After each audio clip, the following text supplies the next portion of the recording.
The Pokemon anime is something that's always been near and dear to my heart. So much so that I started a podcast to review the entire series episode by episode. Being born in 1996, it's pretty much been part of my entire life. The anime hooked me and really made me the Pokemon fan that I am. Without it, I'm not sure how big of a Pokemon fan I'd be today. I have so many fond memories of waking up before school to catch the latest episode of Ash and Pikachu's adventure. I've dipped in and out at times, but I've always found my way back to the show. Of course, when the anime made its big screen appearances, I lost my mind. Seeing the first 3 Pokemon films in theaters was like a religious experience for me as a child. I loved seeing Pokemon on my TV, but even at a young age I knew that movies were treated as a bigger deal. I probably based this purely on the fact that movies were shown on a literal bigger screen, but nonetheless I knew it was a big deal. Since Mewtwo Strikes Back hit theaters in Japan in 1998, there hasn't been a year without a new Pokemon movie. That means there's a whole lot of films, all of which range wildly in quality. As someone who's not only seen every single Pokemon movie but also owns them all on DVD or Blu-ray, I felt like it would be a decent idea for me to make a video ranking every single Pokemon film so far, leading up to the release of the Mewtwo Strikes Back Evolution English dub on Netflix. Considering there have also been rumblings of a Pokemon cinematic universe, and that the 2D films have been doing some very experimental things recently, there really isn't a better time for a video like this. A huge portion of the fanbase doesn't keep up with the anime, let alone the films, resulting in the widespread opinion that the first 3 films are the only good ones. It's some serious Gen 1er type attitude that's usually mocked when it comes to other facets of the fandom. But with the Mewtwo Strikes Back remake not just coming to Netflix, but premiering there, I'm sure a lot of new eyeballs will be drawn to the film. With this video, I'm hoping to shine a light on some of these lesser watched but high quality films in the franchise. I'd also be lying to you if I said I didn't want to take the opportunity to rip apart the bad movies and hopefully rile a few of you up in the process. It goes without saying that all of the things in this video are purely my opinion, but if you're mad at any of them, feel free to go off on me in the comments. I'm always up for a debate, especially when it comes to Pokemon. So sit back, relax, and enjoy the ride as I take you on the first part of a journey through all 22 of the currently released Pokemon films.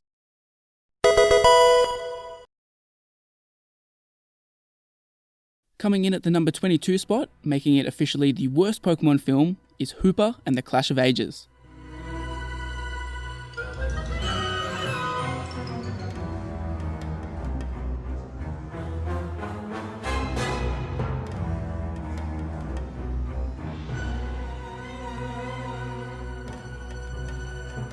Fans of the Pokemon anime are not shy about letting you know how highly they rate the Generation 6 anime. It's common knowledge that it's widely regarded as the best series in the show's history, with everything from the animation to the battles and stories being a huge step up, particularly from the disappointing Gen 5 series. Shockingly, while the quality of the show went up in Kalos, the quality of the films took a sharp nosedive.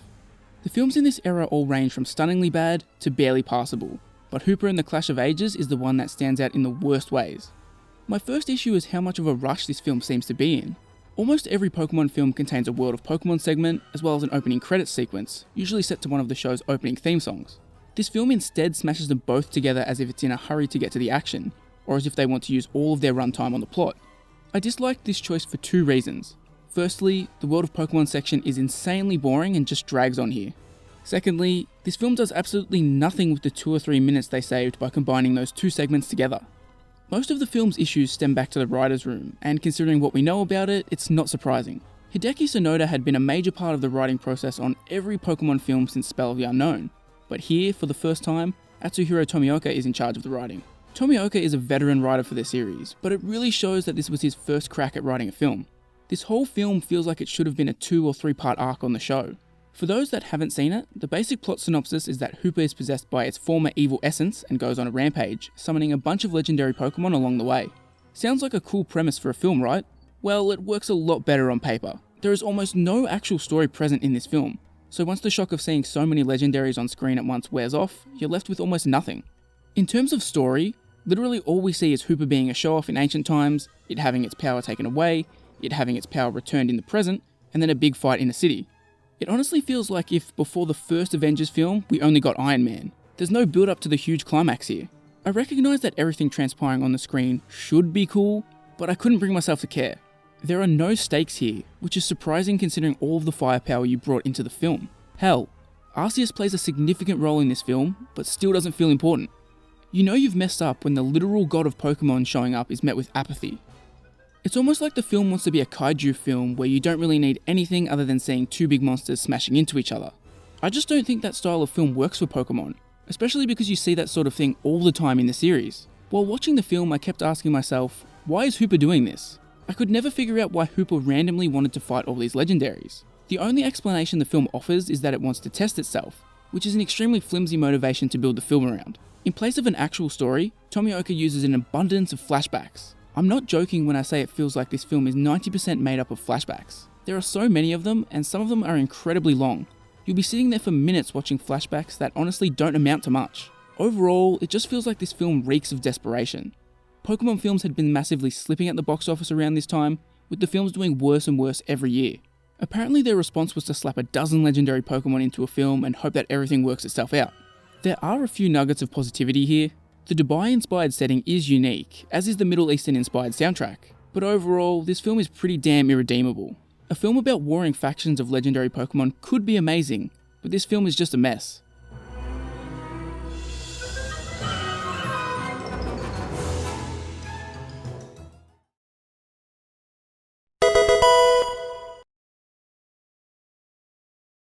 At number 21, we've got White, Victini and Zekrom, as well as Black, Victini and Reshiram.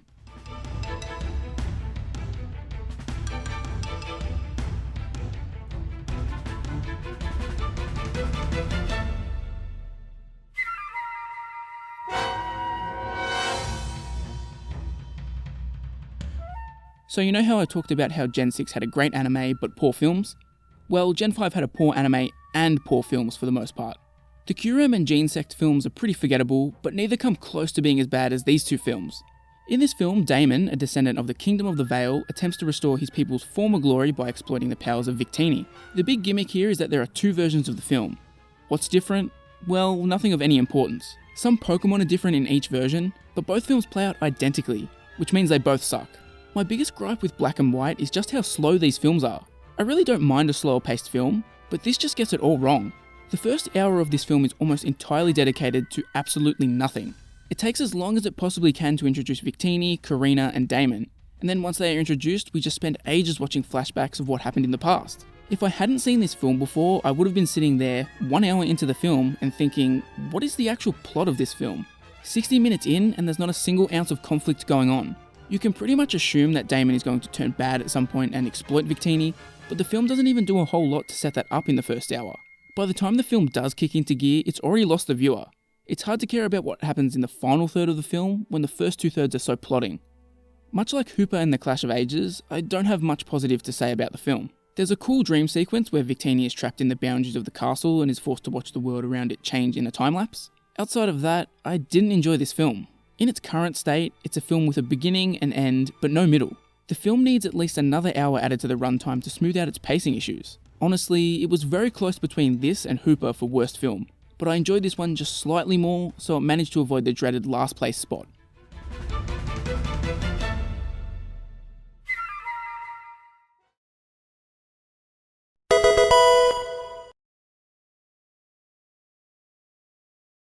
Moving back to Generation 6, coming in at 20th on this list is Diancie and the Cocoon of Destruction.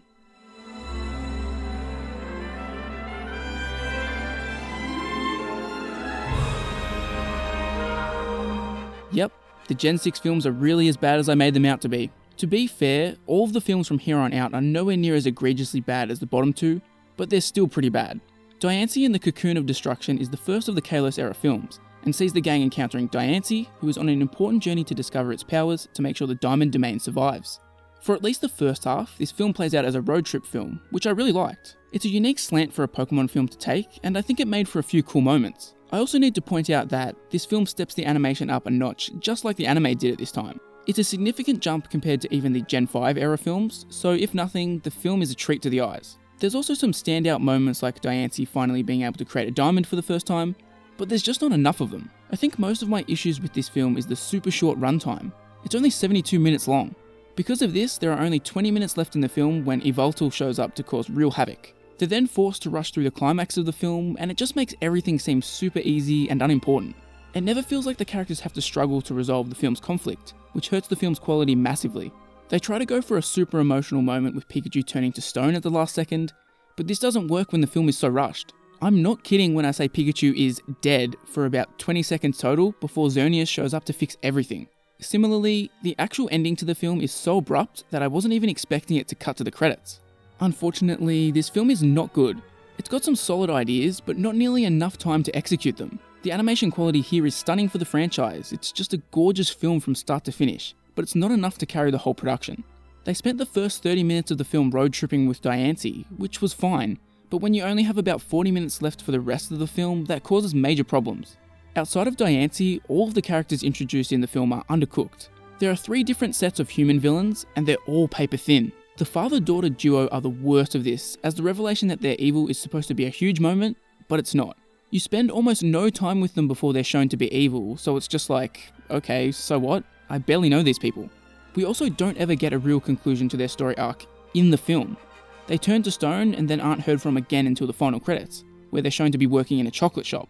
You know your film is too short when a major plot point has to be resolved in the credits. To top it all off, they made the strange decision to animate Xerneas almost entirely in CGI. Why?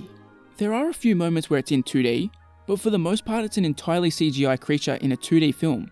It is far too jarring, especially because these films have never had well done CGI. I sort of understand what they were going for with the different animation styles, but it just doesn't work. And I guess that's a good summary of this film as a whole. Good intentions and ideas, but poor execution.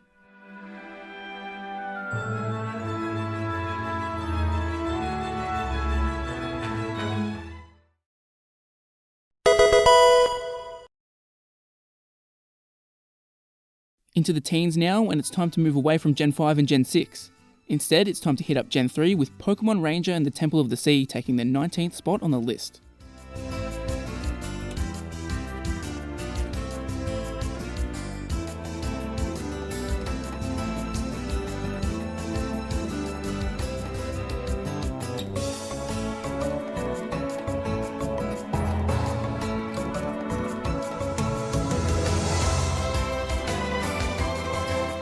As you'll see later on, I'm a big fan of the Gen 3 films. All of them except Pokémon Ranger and the Temple of the Sea. This is a film I never really clicked with as a kid for some reason, and looking back on it as an adult really shows me why. In this film, May forms a special bond with a Manaphy, who must be delivered to the Sea Temple to take its rightful place as a ruler of the sea. This film is also notable for being the very last time the Pokémon anime used traditional hand-drawn animation. The show had switched to digital a while back, but the films kept using this style until the rise of Darkrai. Oh, and this is also the first film to use the new voice actors.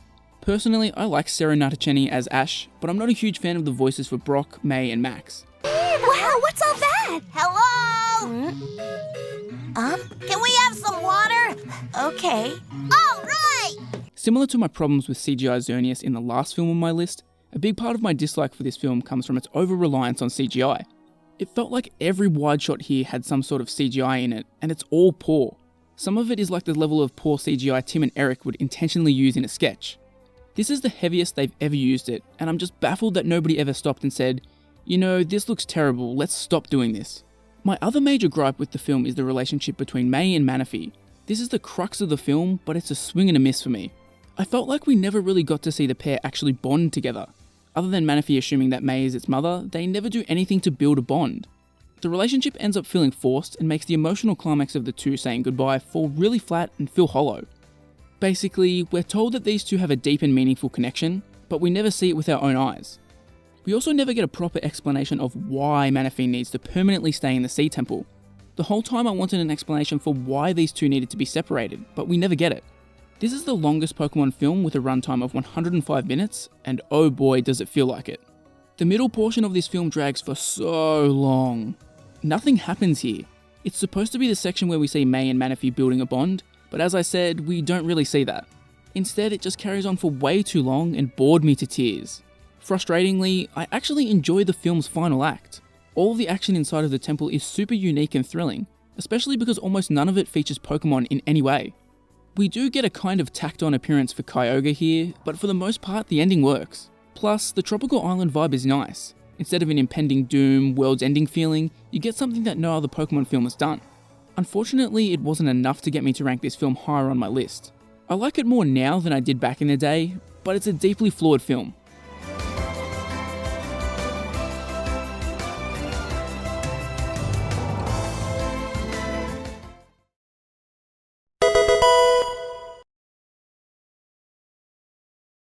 At number 18, we have the final film of the Gen 6 trio, Volcanion and the Mechanical Marvel.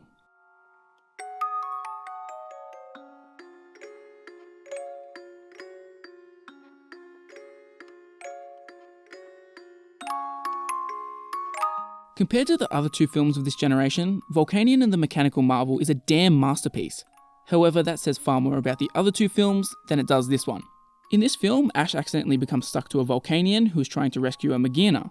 The idea of Ash being stuck to Volcanion is nice, and it's a great driver for forcing Volcanion to interact with him despite hating humans. I also like that part of the plot centres around the young prince having his naivety and innocence exploited by an adult in a position of power. But other than that, there's not much of interest going on here. One of my major issues is that the villain is just awful. They initially build up some mystery and intrigue surrounding what his plans for Magearna are, but nothing ever comes of it. We literally never get a motivation for him in this film, so to us it just seems like he's evil for the sake of evil. Why did he build this gigantic super weapon? Who knows? To top it off, he's disposed of in such an anticlimactic way, truly cementing himself as one of the worst villains in the franchise's history. The Zygarde stuff in the film feels ham-fistedly shoved in too. The gang had been travelling with Squishy for quite a while, so you'd imagine its true potential being shown would be a massive payoff, but instead, it's an afterthought.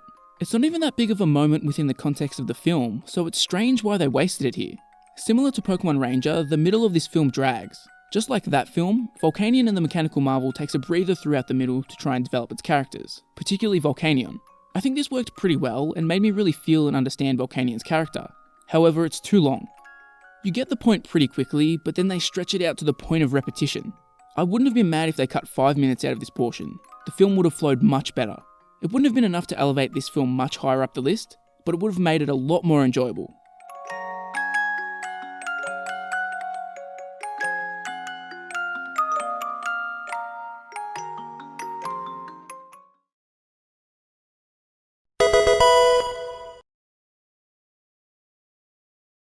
The 17th ranked film on my list is Genesect and the Legend Awakened.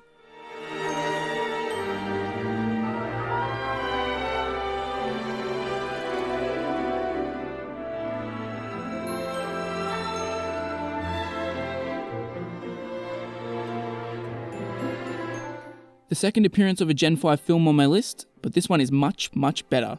Despite being much better, it still has major issues. 64 minutes. That's how long the film had been running before the credits started. It barely crossed the 1 hour mark. No matter how good your film is, it's always going to struggle when it's hamstrung by such a short runtime. Genesect and the Legend Awakened is not nearly good enough to make up for its massive restriction. In this film, Ash and friends encounter a group of Genesect who, after being displaced, make their home in Pokemon Hills. On the positive side of things, I think the film is really well animated. Gen 6 takes a big step up, but I was impressed by how beautiful this was. There are so many beautiful shots and sequences in this film. Big thumbs up. As for the narrative, I really like the idea of seeing a different path that a Mewtwo grown in a lab could take. Ignoring for a moment the fact that a second Mewtwo even existing doesn't make much sense, it's cool to see a peaceful version that overcame its terrible birthing conditions.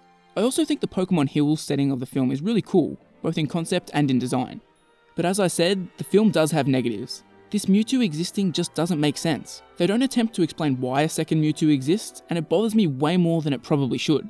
The lab where Mewtwo was grown burned to the ground, so the odds of any of the info needed to create another Mewtwo existing is slim. Not to mention, nobody really knows Mewtwo exists due to the fact that only a handful of people saw it during Mewtwo Strikes Back, and they all had their memories wiped. And with all of that said, the Mewtwo here doesn't play much of a role in this film. You could honestly remove Mewtwo and still have a functional film. And with that pesky 64-minute runtime, the film starts its final act like 40 minutes in, which feels so weird. Almost half of the film is the final act. It's a pacing nightmare. I didn't like that the character arc of the Genesect felt like a more rushed version of Mewtwo's arc in Mewtwo Strikes Back either. Also, the finale of this film literally sees Mewtwo fly Genesect into space and have a heart-to-heart with it. It's truly bizarre.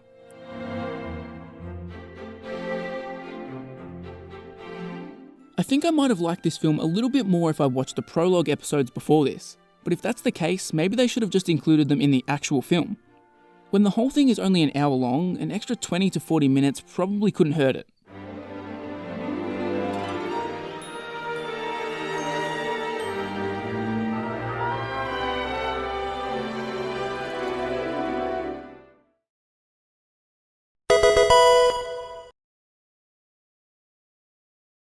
At number 16, I'm about to piss off a lot of people. It's the first appearance of an original series film.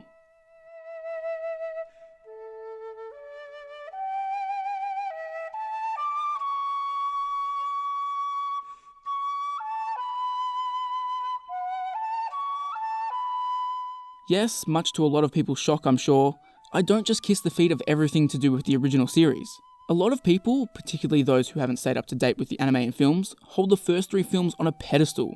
While I'm much more complimentary of the other 2 films, The Power of One feels like a disappointment when watched in 2020. This was one of 2 films to be entirely written by Takeshi Shudo, a man with a lot of crazy ideas. Unfortunately, the ideas he had for this film weren't very good. For the few of you who don't know what this film is about, Ash finds himself as part of the Shamudi Island Festival's traditions, but soon gets caught up in a catastrophic environmental disaster involving Articuno, Zapdos, and Moltres. The antagonist of this film is a man by the name of Lawrence III. He is an awful character. There is no attempt to flesh him out at all. All we know about this character is that he likes collecting. That's it. Shudo must have had no idea what to do with him here, because he actually plays very little part in the film. Yes, he is the catalyst for starting the environmental disaster, but halfway through the film his over-designed airship crashes and that's it for him. He doesn't play any part after that. Even worse is that it ends with him seeing an ancient Mew Pokemon card and saying that he'll start his collection again, meaning he's learned absolutely nothing from his poor actions. Apparently, and I'm not sure how true this is, but apparently there were talks of Patrick Stewart or Sir Ian McKellen playing this role. Could you imagine how much of a waste it would have been to have either of those actors in this role? What I did like is the unique location of the film. I love that they decided to stick with the Orange Islands theme for this. A lot of the other films look like they could take place in literally any region. However, this one unmistakably takes place in the Orange Archipelago. The Power of One is a very forgettable film. Despite many older fans worshipping the original 3 films, this one always has the least discussion. People remember Mewtwo Strikes Back as its release was a cultural event, and people discuss Spell of the Unknown for actually being a good film. The Power of One, on the other hand, barely gets a passing mention, which is understandable when you go and rewatch it.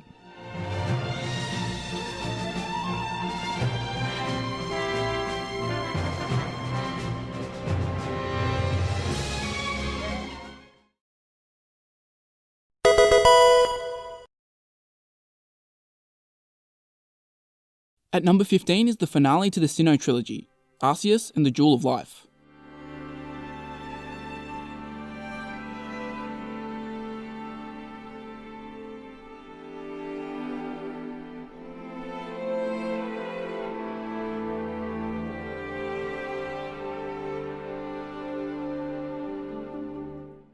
If you know me, you know how I adore the Sinnoh trilogy of films. I often gush about the rise of Darkrai, and I was expecting the other 2 films to be top 10 contenders when I rewatched all of these films. So you can imagine my surprise when I got to Arceus and the Jewel of Life, the finale of the trilogy, and was just sort of bored by it. Here Ash and Co arrive in Machina Town, and once again encounter fighting between Dialga, Palkia, and Giratina. What transpires next is a time travel plot to save the world from Arceus' vengeance. Sounds cool on paper, but it's underwhelming in execution. The rise of Darkrai and Giratina and the Sky Warrior lay great seeds for this film. They're both very much their own films, but in the background something bigger is building. This film should be a slam dunk that ties everything together, but instead it mostly ignores everything the previous films set up. The film is almost entirely focused on travelling into the past, rather than showing the infinitely more interesting battle between literal gods. It's like there are 2 different plots going on here. There's the story that's been happening in the past 2 films, and then there's this completely different story about Arceus getting mad that nobody returned his plates. All this film needed to be was Arceus getting pissed that its 3 children wouldn't stop bickering and finally getting off its ass to shut them up. That's it. That's all it needed. I'm sure my reception of this film would have been a lot more positive if the writers hadn't spent the past 2 years setting up what everyone assumed would be an interconnected story. As a standalone film, it's not awful, maybe a little on the dull side, but it's decidedly not a standalone film. Even ignoring that, like I said, this is a boring film. So much of this is spent on inconsequential flashbacks, anyone noticing a theme here? And the climax is a big letdown for a film featuring God. Like most time travel movies, the time travel mechanic doesn't make sense here. Once Ash and the gang right the wrongs in the past, the present where Arceus is causing destruction should cease to exist. It's not the biggest issue this film has, but it's still annoying to see. The moments where we see all of the legends fighting each other are so cool. That should have been the crux of this film. That's all anyone wanted to see. But we get saddled with a completely unrelated story for 90% of the runtime. Arceus and the Jewel of Life is certainly a step up from some of the lower ranked films on my list, but I couldn't rank it any higher than this for squandering so much potential.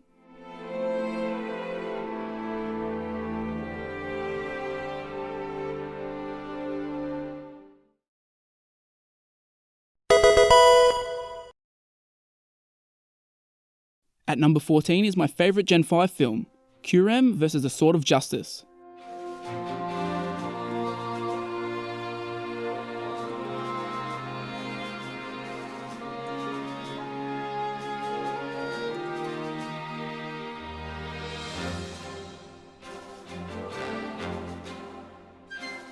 This film came out right around the time I sort of fell out of Pokemon a little bit. Because of that, I was expecting Kyurem vs. the Sword of Justice to stink. However, I was pleasantly surprised by my reaction to it. It's not amazing by any stretch of the imagination, but it's serviceable enough to almost break into the top half of films. The plot of this film is very simple. Keldeo wants to be strong like the Sacred Swordsman, bites off more than it can chew by challenging Kyurem, and needs to go on a redemption arc to find its inner strength. Very basic premise, but it fits perfectly with the film's short runtime. They don't try to overextend themselves, and it fits nicely. The pacing feels extremely tight, and the whole story progresses really naturally. There are some strange moments, particularly the structuring when Iris and Silent create diversions, but I never found anything to be too offensive or off-putting. I think the biggest strengths of Kyurem vs. the Sword of Justice are found in the battles and the characterization of Kyurem. Kyurem genuinely feels menacing here. It almost felt like a horror movie at times, with Kyurem stalking Keldeo at every turn. The battles are not only visually interesting, but there's a lot more depth and meaning to them than we usually see. I think this is the bare minimum of what I want from a Pokemon film. Anything below this level of quality is a big letdown. I'll never tell someone to rush out and see Kyurem vs. the Sword of Justice, because it really is the white bread of Pokemon films. But if you do decide to watch it, I don't think you'll regret those 70 minutes.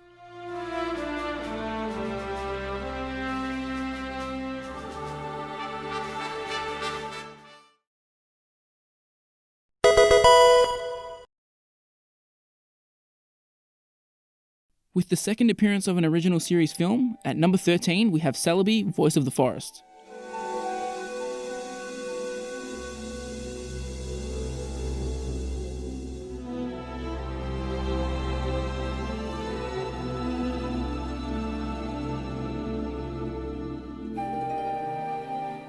I'm gonna be honest, I was expecting to put this film extremely low on my list. I was never the biggest fan of Voice of the Forest as a kid, which I think probably stems from the other Pokemon films I'd seen at the time. The only other ones I'd seen were the first 3 films and Heroes, which I loved, so it was always going to be hard for this to live up to those expectations. Revisiting it in 2020 has given me a newfound appreciation for what is definitely an underappreciated film. Ash and friends encounter Sammy, a boy who's been transported to the future by Celebi. It's not a perfect film, but when it shines, it really shines. The animation feels like a distinct step up in quality compared to the films before it. There are some breathtaking moments here. Frustratingly, these are brought down by awful CGI. The forest feels lush and full of life, and works nicely as the central setting. It really feels like a lived-in environment rather than just a set piece. The time travel plot device works a bit better than Arceus and the Jewel of Life, and the twist that Sammy is Professor Oak is so freaking cool. It also works as a nice justification for why Oak had a random Pikachu laying around for Ash. Celebi, Voice of the Forest is a solid film. It won't knock your socks off, but I feel like a genuine idiot for talking so much shit about it in the past.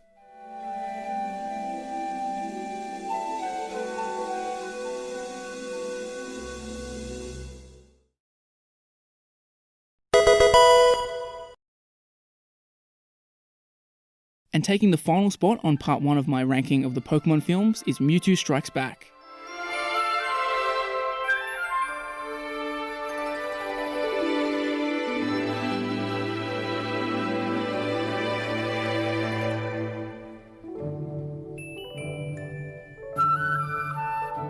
Ooh boy, this is going to be controversial. Not putting Mewtwo Strikes Back in the top half of Pokemon films? That's grounds for a public beating in some places.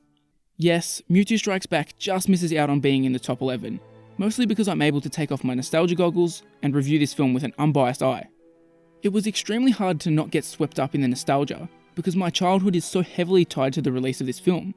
I felt like crying for the entire film, just because of the flood of memories that came rushing back.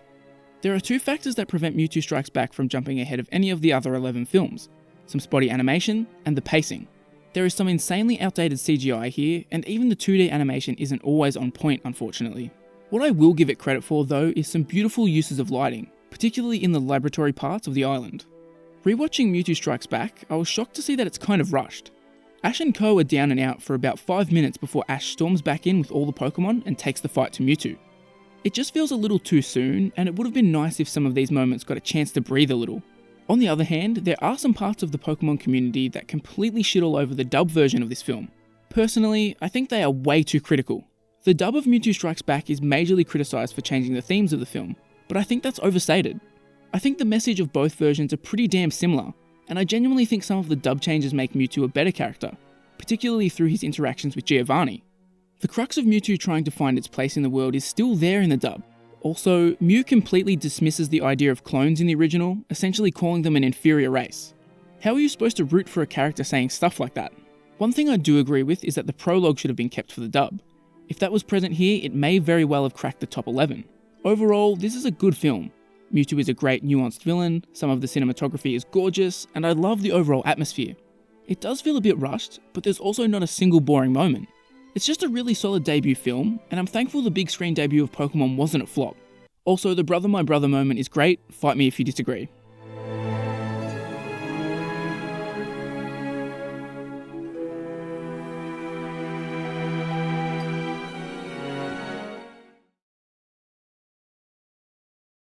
Well, that's it for part 1 of my attempt to rank all of the Pokémon movies from worst to best. What are your thoughts so far? Are you shocked at some of my picks? Think I got it completely wrong?